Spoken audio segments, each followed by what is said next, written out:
Hello, folks, and welcome to a very afternoon morning briefing with me, Jonny McFarlane, and I'm joined today by Stevie Clifford. Stevie, thanks for coming on and saving my bacon. No, not at all.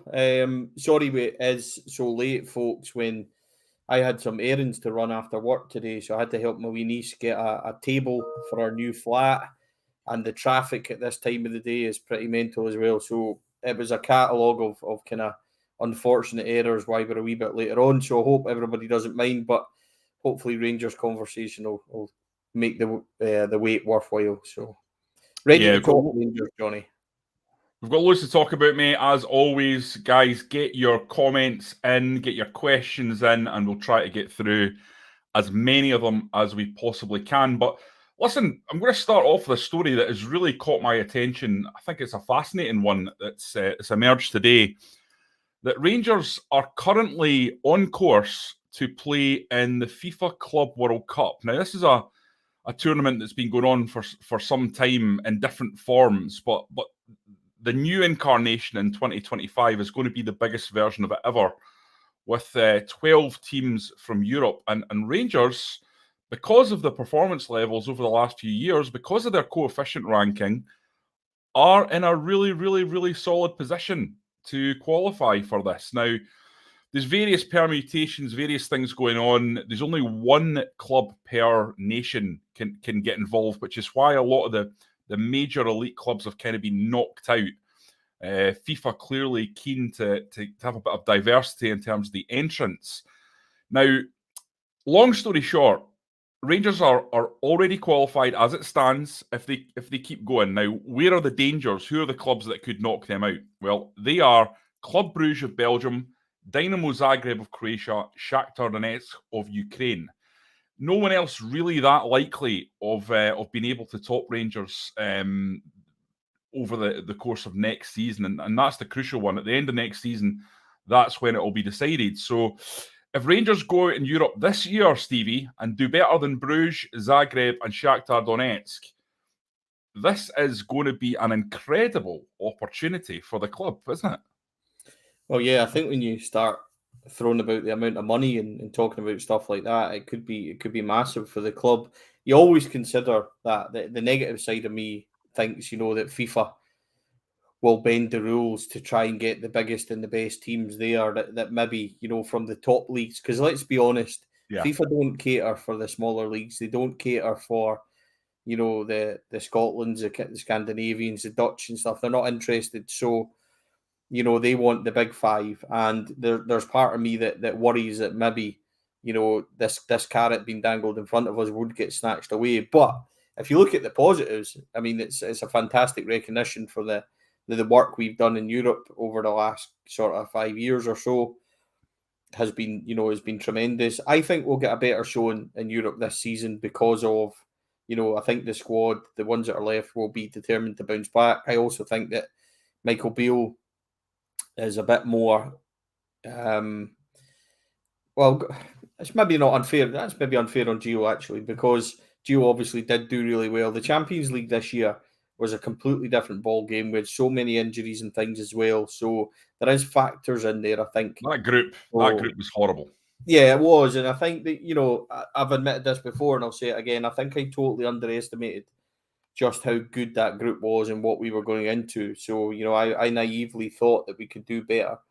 So, what I would rephrase that and say then is that I trust Michael Beale in these kind of games to get tactics and things right. And maybe we would have a better shot at it. Not necessarily saying that things would be different in that kind of standard of group under Michael Beale, but I would hope that we would have that experience and things to draw upon. It's certainly, look, it's an when I read about it this morning, I didn't even know that was potentially on the radar. I didn't know it was a possibility. So it's all came as a bit of a nice surprise today. So if something like that was to happen to Rangers, Jonny, it would be incredible. It really would. And it's a fantastic opportunity to at least go out, and play some games against top level clubs, and that kind of finance that it would bring to the club would be terrific. So it's just like having a bonus Champions League really thrown in, and what we need to do is start building up our Champions League so that, we get more money, more income in, because the more we're in it, the coefficient, I think it drops off, doesn't it? And it changes how much we get and things like that, because we didn't get much TV revenue and things last year, and that all changes the more you're in it and the more our coefficient, because I think the bad years and stuff drop off, and then it'll be better years and things. So I'm not fully, I don't know all the technical terms in that behind how it works, but I do. What I'm led to believe is that just what I said there, in a couple of years, our standing and our income and things should get more the more we're in it, and that's why last year, there was all talk of 30, 40 million, but the club were very quickly trying to say, no, it's closer to 20 because of the way the coefficient is. So these kind of things, the more we get, the more money comes into the club, and something like that, just for the prestige of it as well. Rangers off to play in the World Club Championship. We could pretend for a wee while until the games come around that we could potentially be world champions. It'd be a lot of fun. So that would be incredible, and I'm sure a few Rangers fans would be making that trip as well, Jonny. Especially if we found out at the end of the season with a year in advance, the fans that could be heading over there would be. It wouldn't surprise me to see thousands go over. I can see Derek, you, Joshua, all fighting for that opportunity to get out there. Stevie, you'd be definitely in on the train there trying to get in. I would be probably stuck here knowing my luck. Just having a wee look at some of the teams that are already there. Real Madrid, Chelsea, Al Hilal, Al Ali, Wydad Casablanca, Monterrey from Mexico, Seattle Sounders, Palmeiras, and Flamengo.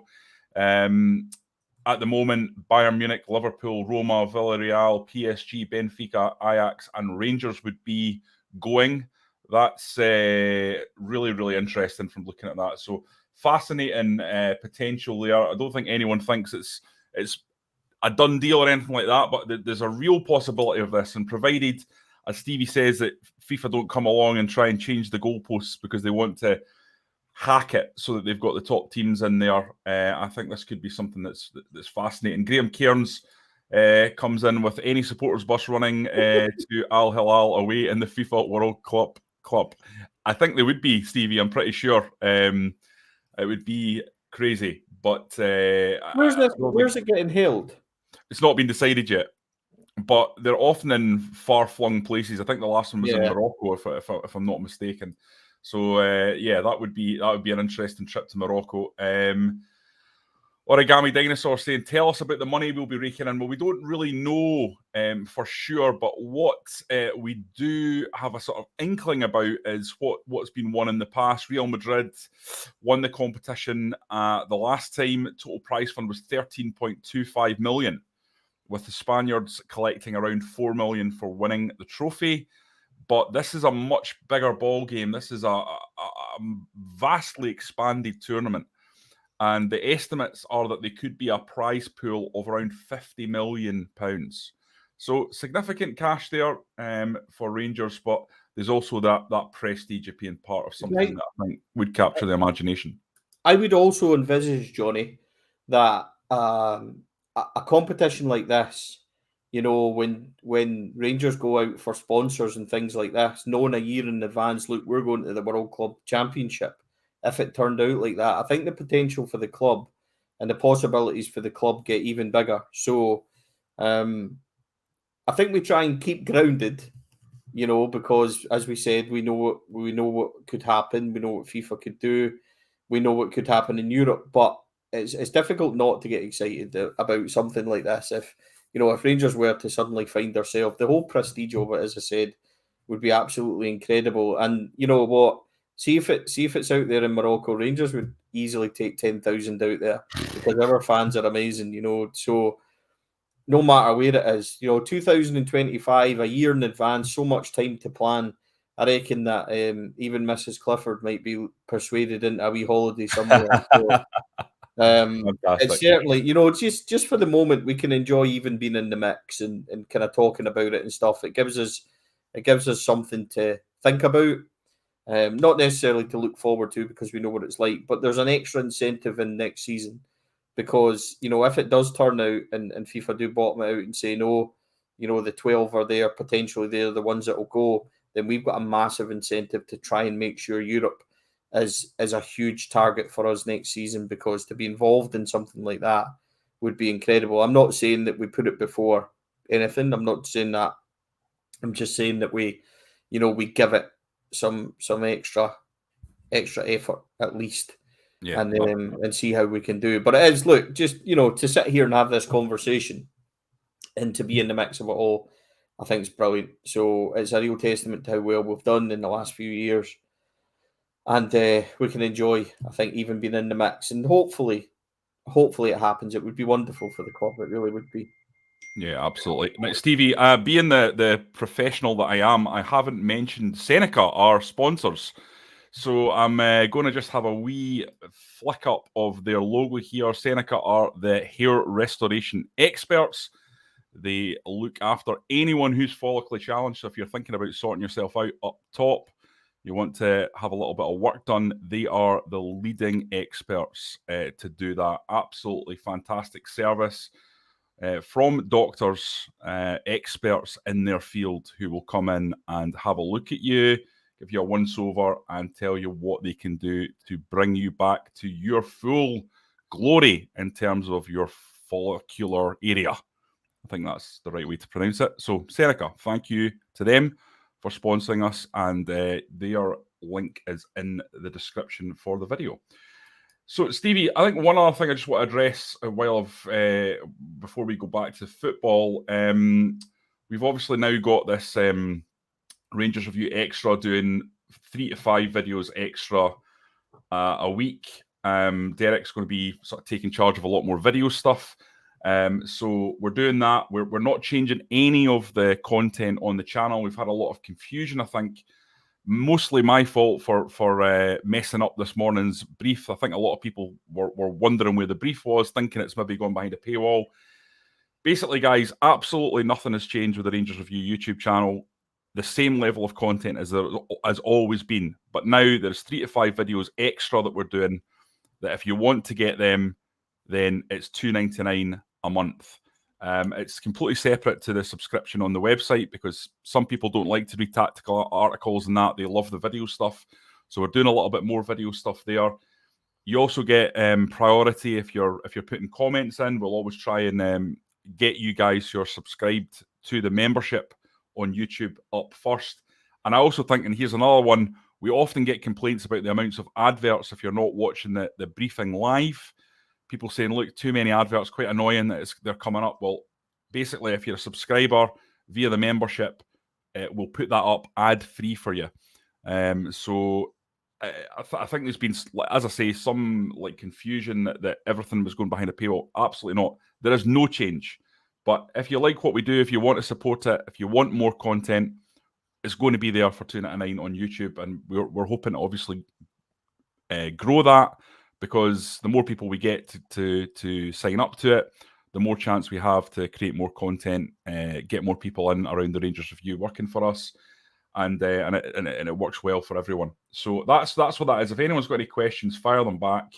But it is completely separate from that that website subscription. I've got a question there from Roy Blackadder, so I just wanted to confirm that. It should be fairly straightforward when you look at the YouTube channel and you just click the join button. And there is a load of really, really good, I think, extras that you get. You get videos 4 hours earlier than if we're putting them up on the channel itself, and things like that. So very, very worth doing if you fancy supporting us. And if you don't fancy it, nothing changes. A wee comment now, Stevie, just wanted your take on this.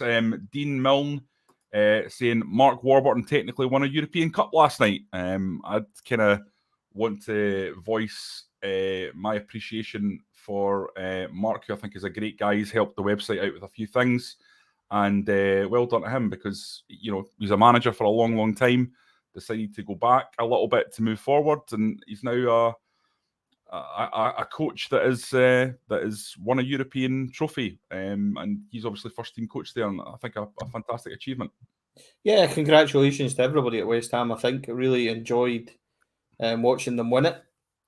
And I'll not pretend, Jonny, there was a huge part of me that felt a lot of hurt last night watching that, because that probably should have been us last year. So yeah, it did kind of it sat a wee bit different with me. I think, watching it, I was delighted for them. Look, delighted for any British club to do well in Europe. So I was really happy that West Ham managed to do it. And they were great with us. See, last year, I know a lot of their supporters, sold flights and tickets to us and all that kind of stuff and they didn't make profit, just proper prices and stuff. There was a load of people on the Four Lads site and that saying the same thing. So, well done to West Ham. I hope all the guys enjoyed it. I hope they had a great night. And well done to Mark Warburton. Absolutely. There's a wee possibility as well. David Moyes, David Moyes comes from a really good background. His old man's a really big Rangers fan and stuff. So it's a wee possibility that David Moyes, despite who he played for in his career, might have a wee England for Rangers. So I'm delighted with West Ham winning it. So well done to them. Yeah, great way to win it as well in the last minute, Stevie. But you're probably right. It's probably just a little bit too soon, isn't it, to see that kind of thing. It's raw, especially when we had such a big opportunity right at the end in our own kind of final that unfortunately didn't go our way. So it just, I think we all loved last year. I think it was wonderful. We all absolutely loved the journey. We loved the travel over there.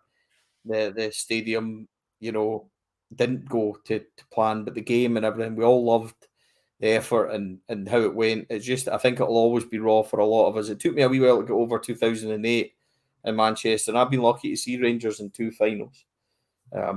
So I hope it's not the last. I would love, it's great to see, likes of Roma last year, likes of West Ham last night. I know these clubs have spent money and things. People are saying that. I understand it, but they maybe wouldn't normally get their big night in Europe, and it's wonderful to see that. The Conference League, I think, has become a lot more attractive for a lot of people after seeing that. So, it is working, and again, good on them. It's great to see. Yeah, and I think the Conference League, Stevie, is one of those trophies that if Rangers don't really want to be in it, but if they found themselves in it, you would have to say it's one that you would want to see the squad and the manager take extremely seriously, because I think Rangers can compete on their day with clubs like West Ham and Fiorentina and AZ Alkmaar, who are also in the semi-finals. It's a competition that I think potentially Rangers could have a chance of winning in the future. So one that you probably don't want to see them in, but at the same time, once you're in it, then you're in it to win it, I suppose. I think it would be quite difficult though for Rangers to actually qualify for it, because if you look at it being top 2, I think next season, I believe there's one more chance. When you finish 3rd in the Europa League, you no longer drop into it. So I think that's right, coming away from it. So I think the possibility of Rangers ever being actually in the Conference Trophy is really low, and we don't want a season where we actually are qualifying, because that would be a bit of a disaster. But yeah, the romantic side of you would love a crack at it, and I'm like you. I think that's probably where we are in the European food chain, and punching. We have punched a few times with Steven Gerrard and things, and even last season, Gio, we massively punched getting past Dortmund and stuff. But you look at results against Porto and things, I think that's maybe the next level above where we potentially are. But I'm with you. I think, when you come up against teams like Braga and stuff like that, no disrespect to them, that's where we should be competing and doing well. So, with next season, controversially, I think the ideal kind of solution for Rangers might be qualifying for the first round of Champions League, getting that 5 million bonus parachute, and then maybe going into Europa League. I wouldn't want them necessarily going into the Champions League and facing a group like that again. So, you all want Champions League, but if we don't go into it, the potential to make money and do well and win games and stuff in the Europa might not be a bad kind of compensation. That's what I'm saying. Yeah. Or trying to say, Jonny, if that makes sense. No, so, absolutely. I think that's where we are. Everybody loved the Thursday nights as well. We all want to crack at the Champions League, but I certainly don't want a group with Man City, Bayern Munich, and that kind of stuff, because that could be particularly difficult. So, Europe's one we'll enjoy. As long as you get through the first qualifying round to get that parachute money, and then I think after that, I'm okay with how it might go. Totally agree, mate. That's £5 million that you get for that parachute. That's significant, and once Rangers got their claws on that's why the USG game was obviously so important last year. Probably wasn't well enough understood, that element to it, but the way they're weighting finances now towards getting into these tournaments, and for smaller clubs, a team like Hearts, for example, or Aberdeen getting into the Europa League is just absolutely enormous, and for Rangers getting in the Champions League is so important, especially as you say, it's about building up that coefficient so that in the years ahead, Rangers are getting a really, really good cash volume out of these appearances, because last season just wasn't where it should have been. Got a comment here from Alex Kelly, Stevie. He's saying, sorry to pop your bubble, lads, but domestic trophies should be far more important to the Rangers support than some wild pipe dream about competing in a World Club Championship. We need to start thinking about winning domestic trophies before thinking about competing with Man City, Madrid, etc., etc. Stevie, I would say that we wouldn't dispute that. I think it's always at Rangers you have to do both. Like, that's the demands of the club. You have to perform in Europe and you have to perform domestically. The domestic league is the most important. But I'm old enough and ugly enough to remember the 1990s when Walter Smith, the greatest manager of my lifetime, left the club because ultimately he wasn't performing in Europe. That's when you get Rangers right on and off the pitch, domestically dominant, then the fans turn their attention towards Europe. And ultimately, it's always going to be both, isn't it? It's just too big a club for it to be anything else. Yeah, and I think I actually stated when we were talking about it that, I don't want them prioritising Europe over domestic, because especially, domestically we have to make sure we're on point this year, or the season coming. So, it needs to just be a kind of collective effort. But I think the thing is, and what I would say to that kind of point is, I don't disagree with it. I don't think anyone would. But we're not maybe going to get the opportunity of a Club World Championship, every single year. We might not, or every 4 years when it comes around, we might not even get this possibility again.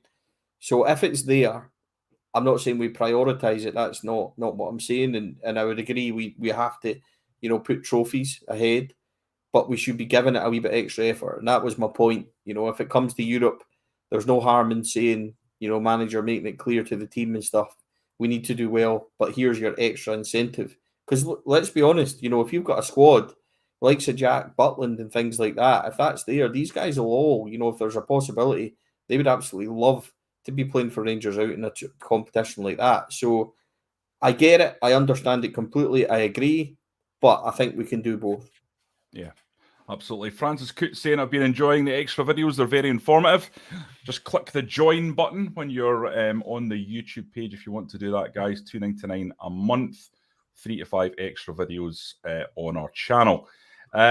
We've also got, Stevie, a load of comments firing in about potential signing of Dessers from Cremonese in Italy. This is one that just doesn't seem to be going away.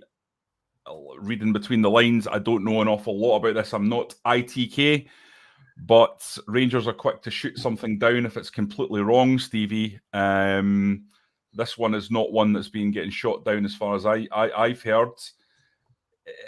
I've had a wee look at the guy. Joshua seemed to be quite impressed by him, and he's a big physical specimen who can hold the ball up, bring players in to play. He's also got a bit of an eye for goal. But was it 7 goals in Serie A last year? Not an awful lot. I know the team got relegated. This is a team that needs goals in it. So what do you think? Stat-wise, he's almost 1 and 2 his whole career. So, 7 goals overall in Italy. I think it was 6 league goals, but 7 goals overall in Italy compared with the level we're playing at is not a bad effort. So I don't think we can really use that as a kind of stick against him. I think that overall his record's been good. Just 2 years ago, I think that he scored 10 for Feyenoord in the Conference League against pretty handy sides. Yeah. So he certainly knows the eye to goal. He's going to be one that, this is where I spoke about this a wee bit with Derek the last couple of days it was on. This is going to make or break Michael Beale's summer. Yeah. Because when you talk about spending potentially £4 million, which is where I think this deal is going to be,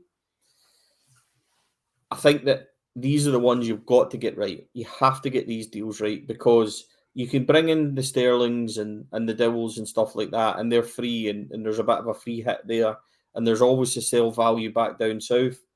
So, you'll get away with them not being world class. But if you're spending that kind of money, particularly when we need goals, Johnny, and particularly when the front line was as laboured as it was last season, the supporter are going to be looking for something. So these ones have got to be right. So I cannot sit here in the slightest and say that I know it's true or I know anything about the lad. I don't. I've heard of him and I've seen him about in the old Football Manager and stuff like that. But I'm not an expert on what this boy is like at all. But interestingly, if you forgive me a second, folks, David Edgar has got a lad that works in the press and stuff out in Italy, and he gave a kind of review yesterday on him, and I'm going to find it. Bear with me just while I look. Yeah, I'll put a comment up here, just an interesting one. Cyril Dessers has a better goals-to-minute ratio across his career than Cholak, Morelos, Ruth, Itten, Piro, Magia, Furuhashi, O, Giacomakis, Edward, and Dembele do across theirs. Well, that's a fairly impressive stat, I've got to be honest, Alan, so that perhaps speaks for itself. Billy YT also says, why would Rangers pay $4 million plus for a guy who'll be 29 next summer? Where does that fit into the player trading model? Well, I think it doesn't. It's not a player trading play. It's bringing in a guy who would make a clear difference in the here and now play. So a bit like John Lundstrom, for example, you pay him a big, big salary, you get him on a free transfer, and it's about bringing a guy in for the here and now. I know there'll be people who have different opinions on John Lundstrom. I happen to think he's a good player, but the point is that was not a guy that you were planning to sell on as part of the transfer deal. It was all about bringing in someone who could contribute, and you have to imagine that's what this deal is. Listen, it is a little bit of a change in terms of the policy, because you always thought Rangers were going to move towards bringing in guys who could be sold on down the line. But let's be honest, sometimes you just need a sprinkling of stardust, and if people in the club feel like this guy is the guy to provide that, then I think what the kind of money that we're talking about, £3-4 million, is probably about right. What I was going to, so I found the kind of mini review he said, and then I'll come back to that point in a wee second as well, Johnny. Yeah. Salvatore Boemi, the lad from Italy, is called, and he says he's a clever guy, tall, talented, quick, and has scored a decent amount of goals for Cremonese. Although 6 over the season isn't deemed a lot, but he could be great addition for Rangers. In Italy, he did very, very well. 28 years old from Belgium, but he plays for a Nigerian national team. So he's given it the thumbs up. He says it would be a great signing. So interesting that would, and he's classed as well as an out-and-out striker, plays in the line and up top. What I would say is, to go back to that point, Johnny, on, sell-on value, not every single player in this team needs to have a sell-on value. Jack Butland's 30. He doesn't have a massive sell-on budget value. Yeah. If he has a good couple of years, nobody's going to chuck 10 million at him. No. We could probably sell him back down, or we could sell him back down to England for decent money. Excuse me, but not everybody has to be. We need guys who are going to come in and make the impact and win us this league. Now, if you're spending £4 million on a 28-year-old, then and he's banging in 30 goals, nobody's going to care about what age he is.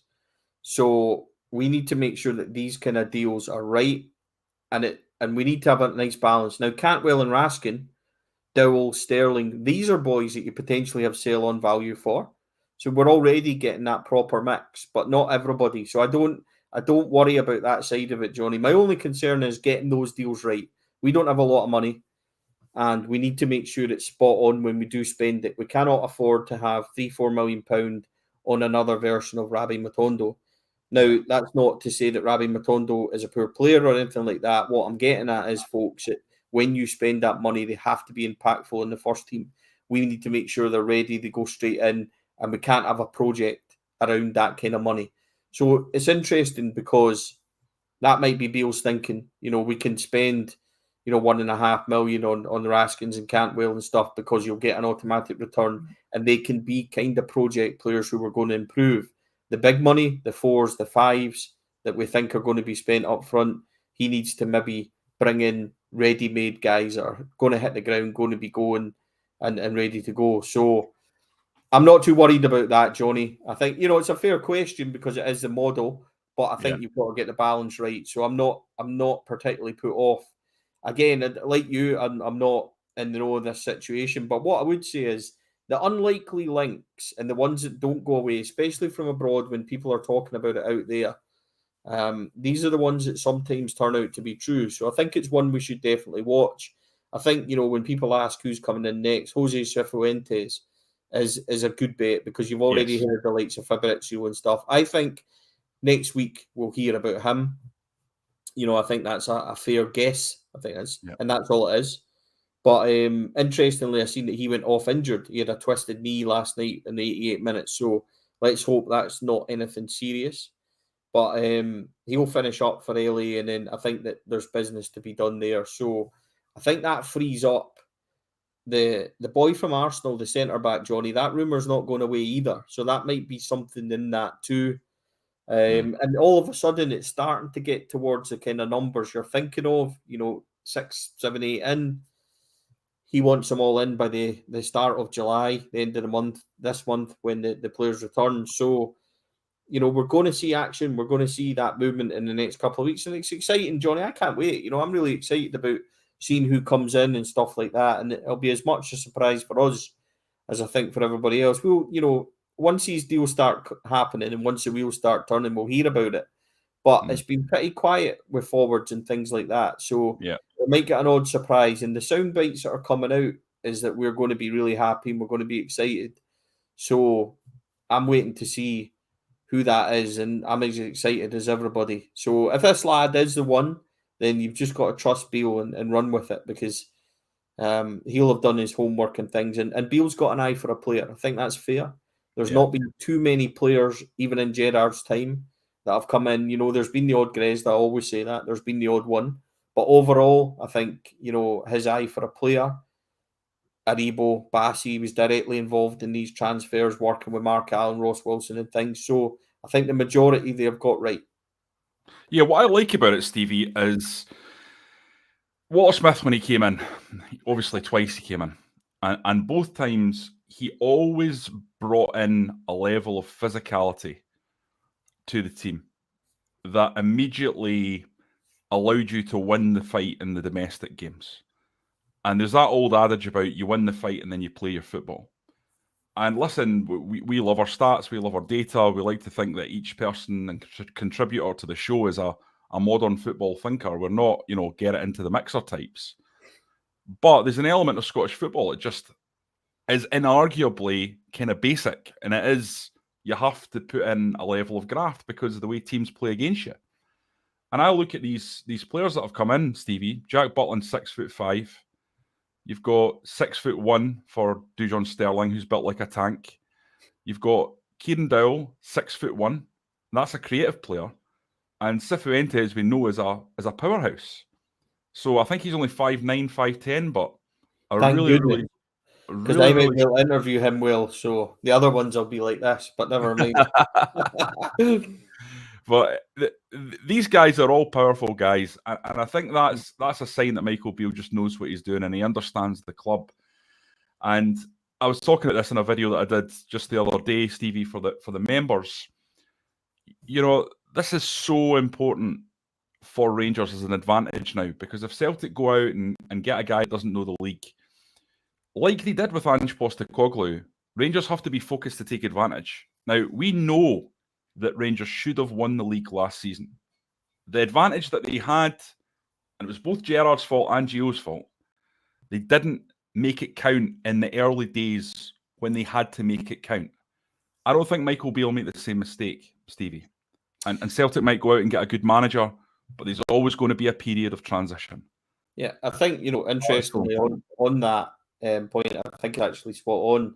Gerrard, before he left, had a number of draws, which really cost us. And even at that point, we were still, I think, 6 points clear when he left. So if they had have fully put the throttle down, that could have been insurmountable. We know what happened. So yeah, there is a kind of joint failure there. I agree with you. I think the thing with Michael Beale is he knows the margin for error is so small. Yeah. And I think he'll have that right drummed in. I'm really looking forward to a positive, hard pre-season for the players and readying them. I don't think they were ready last year. We spoke at this a wee bit earlier when we talked about the pre-season and stuff like that. There was early warning signs when you think about that Sunderland game and things that was quite sluggish. They bounced back. They looked all right at home to West Ham, but then they went to Belgium and really kind of sunk out there. So there was warning signs even early on that we weren't ready and stuff like that. And I always think that, pre-season doesn't matter result-wise, but performance, you can sometimes look back and see little warning signs. So on the size and build and the kind of athleticism, I've said this on here and I will repeat it again because I think it's true. I think Michael Beale's bringing in power and he's bringing in athletic guys that can run, guys that can put these box to box. He's strong, powerful. Yeah. I think he, if it happens, we're surmising a wee bit that, it's going to happen. So he's like that. Dowell, you're going to get plenty of running out of him. Sterling, as you pointed out, a powerhouse. These are guys that are going to be able to be commanding and stuff. And it was interesting. I wanted to bring this up. Ewan's article this morning on the website on Jack Butland was tremendous. And you read it and you listen to guys that he's worked with, Remy Matthews and stuff like that, and even Darryl Duffy that was with him early in his career. They all say commands his area, likes the ball, likes to use the ball, very positive in the dressing room, very driven, forward-thinking guy, like focused unbelievably. And these are all things that we need. He's not, and they also said as well, he's not overbearing. He's not like a mouth. He's great in the dressing room. He's very supportive, very driving. And he also said something that I think I said this week. We need to give him a wee bit of time to get up to speed. But the way he trains and things, he doesn't think it'll take him long. So that's a really brilliant article. People want to go and read it on the website. I think it's well worth the plug. Yeah. And well worth saying because I think Ewan's done a smashing job on that. And it's a really great read. And it kind of it feeds into what we've been discussing on the new signings, Jonny. So it's well worth it. And it'll give you a wee bit of an insight into Jack Butland. I'm really excited about Jack Butland. I really am. I think he's going to be an incredibly good player for us. Yeah, I've stuck that article in the comments, folks. So if you want to have a wee look at it, if you're a subscriber to the Rangers Review, it's obviously there. And Stevie's right, a terrific read. One other player there's been a little bit of news on is Malik Tillman, Stevie. This is from a German publication that is started an article about him. It's called Sport One. It's one of the German sport Bavarian publications. And basically what they're saying is that Bayern are in no mood to make any final decisions on Malik Tillman at the moment. They're keeping their options open. They've had, obviously, the departure of their sporting director. They've had a change of manager fairly recently, and they won the league, I suppose, against expectation, but have continued with wild changes throughout the whole club. I think they felt like there'd been a bit of stagnation. I think quite similar to probably what's happened at Rangers, and they needed to be change. But they're also saying that there is significant interest in leagues other than Scotland in Tillman. Now, my information has been for quite some time, and it's not changed, that Malik Tillman was not going to be returning to Rangers, that he decided that after having one stab at a loan, he wasn't quite ready to leave Bayern, and that there would be interest from top 5 leagues in another loan for him, and that would be how he would see his future at this stage. And it might be that he comes to a different decision at the end of that second loan spell. I would love to see Malik Tillman at Rangers. I agree with Michael Beale about his ceiling. I think it's vast, and I think he'd be a terrific player for someone. But I don't think it's going to be Rangers. Stevie, do you agree? I think I've been quite consistent on the channel in saying that, and also saying as well that it would be great if he could return. But I'm like you, it's been fairly well kind of talked about or rumoured online. People that would know seem to be saying that he's told the club that he doesn't want to come back. My opinion on it as well is the other side of it. See if a player really has to persuade himself and has to talk himself into coming back to Rangers or coming to Rangers, and he has to deliberate over it and take a long time. I never think that's good. Look at, even go way back to me growing up, and you've seen guys like Stefan Givars, who was a France World Cup winner, went to Newcastle. Rangers chased him. He said no in the summer, I'm not coming. And then we went back and ended up getting him in November time. And the moment he arrived, he just stunk the place out. He didn't want to be here. Yeah.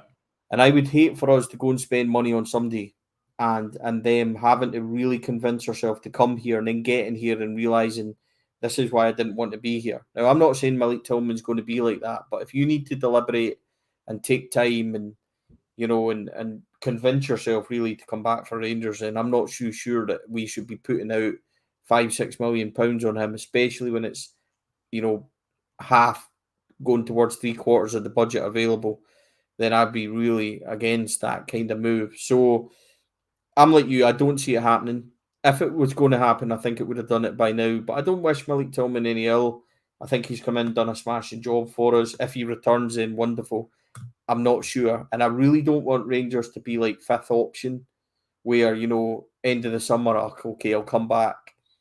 I'm not so sure that's the kind of thing I want to fall into either. So if it's not done by the time they return for pre-season and stuff, it might be worth, Rangers kind of drawing under a line and saying, thanks, Malik, for everything you've done last season, player of the year award, young player of the year award, etc. We're moving on. We wish you all the best in his career. He can go elsewhere, and I think he'll really flourish and have a good career. But I don't want to be involved in a situation where we're overly persuading someone. You look at the likes of Jack Butland when he said, as soon as he's heard about Rangers are world renowned. I wanted to come here as soon as I spoke to the manager. And he gave me the presentation, bells and whistles, I think he quoted it as saying. He loved it right from word go. So, and that's Jack Butland, who's turning down 60 grand to stay at his boyhood heroes, and sit on the bench and have an easy, cushy life. He's got the hunger and desire to come up here. That's what I want off our signings. I want our signings to be like Rangers. Rangers are in for me. Let's go and speak to them straight away. That's what I want. I'm not saying Malik Tillman isn't like that, but what I'm saying is that would be my worry. So, I think the longer it goes on, maybe time to draw a line under it. One of the guys was speaking to a source close to Rangers transfer negotiations recently, and he described Michael Beale's pitch as awesome. Like, very, very detailed, very, very difficult to turn down. We know that Michael Beale goes to these players and makes the personal pitch to them because he doesn't want to not have looked those guys in the eye and felt, do they or don't they want to come here truly? And this individual was basically saying that once the player had sat down with Michael Beale, there was just no other decision. There was other offers on the table, but it was a fait accompli at that point. I think that's what his strength is. He can sell the vision. I know sitting in the press conference room with him, Stevie, as you have also, Michael Beale's a guy with a bit of charisma. He speaks really well. But more than that, I think his passion for the game, his enthusiasm for the game and his love of football just jumps off him. He's a guy that clearly loves talking about football. And I think if you were a young kid, you want to go and feel like you're going to be nurtured by someone who'll make you better, but also is approachable. I think Michael Beale can be a really, really big element to Rangers' success in the transfer market in the months ahead. But listen, we've got loads and loads of questions coming in, guys, but we have been on for 45 minutes and poor Stevie has to go away and do other things, and I've got various irons in the fire that I need to go and correct. But thanks to everyone for coming on. It's been great. Apologies for not being on first thing this morning, but hopefully we've made it up to you with a bumper episode. Stevie, thank you very much for coming on. You're a legend as always. Thanks again. Much appreciated. Thanks everybody for tuning in and listening as well. And again, I echo what Jonny says. Apologies for not being here this morning, and we'll make sure it doesn't happen again. It probably will, but we'll make sure we'll try and make sure it doesn't happen again. Indeed. Just a final reminder, guys, obviously we have now got this extra content, 3 to 5 extra videos every single week from the Rangers Review. You just have to click join There's a membership option there, and you get a load of excellent extras. So you get your morning briefings advert free. You get these extra videos, 3 to 5 a week. You get content early. You also get all sorts of emojis and things like that I don't really understand. But Josh has sort of explained it to me, and I'm sure he'll give you a bit of rundown on the next video. So thanks for everyone who's done that, because there's been quite a lot of you already that have signed up. But it's there if you fancy it. If you don't, we'll still be here every single day. We'll still be producing exactly the same level of content. Nothing's changing. It's just we are doing more video. And Derek will be focusing on that pretty much all the time. And that frees him up to kind of do quite a bit more. So we're hoping that those of you who do enjoy the videos will have plenty more to sink your teeth into in the months and weeks ahead. And it's such an exciting season to look forward to. So until next time, guys, thanks for listening. Thanks for watching. And we'll see you soon.